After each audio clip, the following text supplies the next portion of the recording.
ট্রেনে মাইথন কিভাবে? হ্যাঁ, অনেকেই এই প্রশ্নটা আমায় করেছো, আর তাদের জন্যই আজকের এই ভিডিও। হ্যালো গাইস, আমি Sayantika, welcome to my new mini blog. এখন তো পুরো পিকনিক সিজন চলছে। তোমরা চাইলেই অনায়াসে ট্রেনে করে পিকনিক করতে বা ঘুরতে মাইথন যেতেই পারো। কিভাবে সেটাই আজকের ভিডিওতে আমি বলবো। প্রথমেই বাবার বাইকে চেপে কাঁপতে কাঁপতে পৌঁছালাম স্টেশন। সিউড়ি থেকে 5টা 5-এ শিয়ালদা মেমো ট্রেন ধরে 6টায় পৌঁছালাম অন্ডাল। অন্ডালে গরম গরম চা খেয়ে কিছুক্ষণ রেস্ট নিয়ে 7টা 52-তে হাটিয়া মেমো ধরে কুমারডুবি পৌঁছালাম 9টা 28-এ। খাওয়া দাওয়া করলাম স্টেশনের সামনের একটা দোকান থেকে। ওখান থেকে মাইথন প্রায় কাছেই। অটো করলাম, প্রথমে বললো 800 টাকা। বর্ডার ক্রস করতে হয়, সেই জন্য 200 টাকা নাকি এক্সট্রা নেয়। শুনেই আমাদের চক্ষু চড়ক গাছ। শেষমেশ 650 টাকায় রাজি হলো। আমাদের কপাল ভালো ছিল, কিন্তু যদি বর্ডারে কাউকে আটকায় তাহলে 50 টাকা এক্সট্রা লাগবে। অটো থামলো কল্যাণেশ্বরী মায়ের মন্দিরে।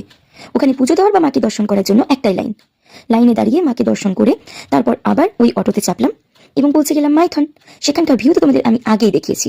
অসাধারণ, যাকে বলে অসাম। সেদিন ছিল 25 ডিসেম্বর, তাই ক্রিসমাস ডেটা আমি এইভাবেই সেলিব্রেট করেছিলাম। এত সুন্দর ভিউ আর ফটো তুলবো না, এমনটা তো হবার নয়।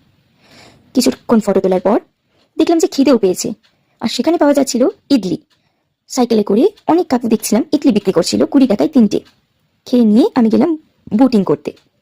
বাড়ি থেকে আমি ঠিক করে গিয়েছিলাম যে আমি নৌকায় চাপবো। খুব খুব খুব মজা পেয়েছি গাইস। তোমরা চাইলে নৌকার ডিটেলস আমার কাছে নিতেই পারো।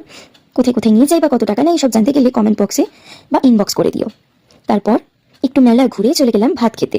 সামনের হোটেলগুলোতে ছোলা বাটোরা বা ভাত দুটোই পাওয়া যায়। আমি খেয়েছিলাম ভাত, এবং এই হোটেলটা থেকে খেয়েছিলাম। সব হোটেলগুলোর খাবার বা রেট প্রায় একই রকম। তারপর আসার সময় কিন্তু মাইথন থেকে স্টেশন পর্যন্ত 350 টাকায় অটো পেয়ে গিয়েছিলাম।